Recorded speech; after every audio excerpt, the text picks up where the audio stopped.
And then we had, last night we had a program about submarines, something about Red October, Hunt for Red October or something like that.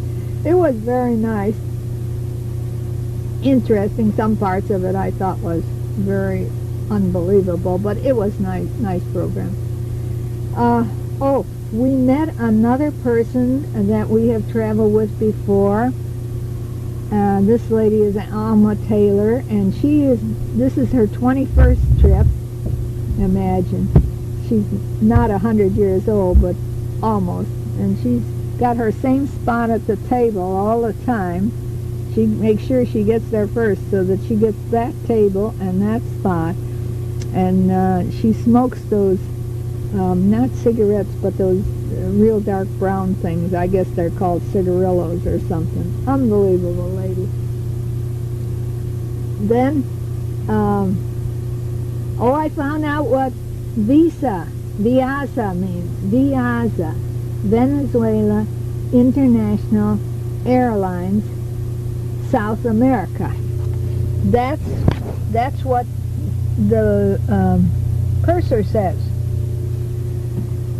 But the interpreter says no. He says it's Venezuela International Airlines. And then he, it's hard to understand him. He mumbled something like Samanukura. And I said, well, what's that? And he says, that's the name of the person that owns the Viasa Airlines. So I've got two choices to go with. Well, we won't worry about it.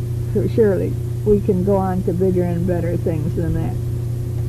Well, when we were on that, not the Isle of Tortuga, the islet of Tortuga, a little tiny turtle is what it means. They had not hundreds, not thousands, millions of shells. It was unbelievable there. Of course, 90% was, dried up white shells, but there was 10%. There was keepers there. And I sent Ralph back for my bag when I found that there were so many shells there, and he went back and got my shelling bag, and I filled it up. And then when I came back to the boat, I washed them, and I got a box from the mate, and I put the shells in the box and a sign, "These shells are free." And I put them down in the lounge. And my first customer was a lady on crutches, and she loved to be able to take home some shells.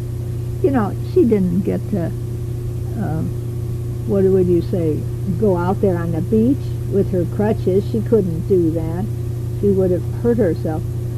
Well, we didn't get to go to church today, so that was my good deed today.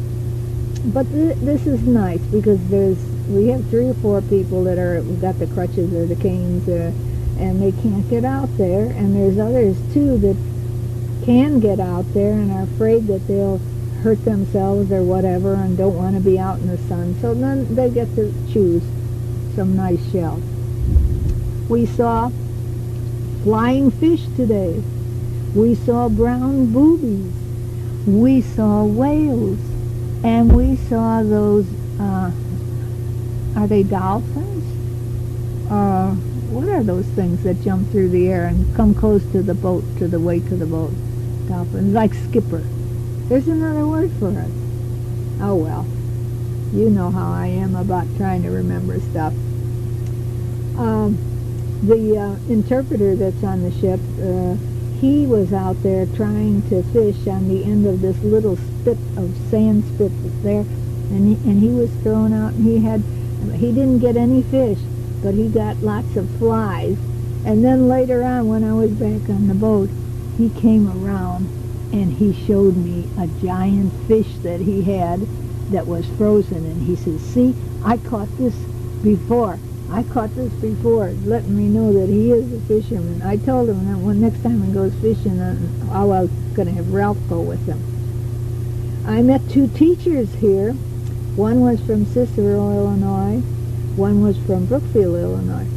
And the one from Cicero, now listen to this, she had gone on an elder hostel to Savannah.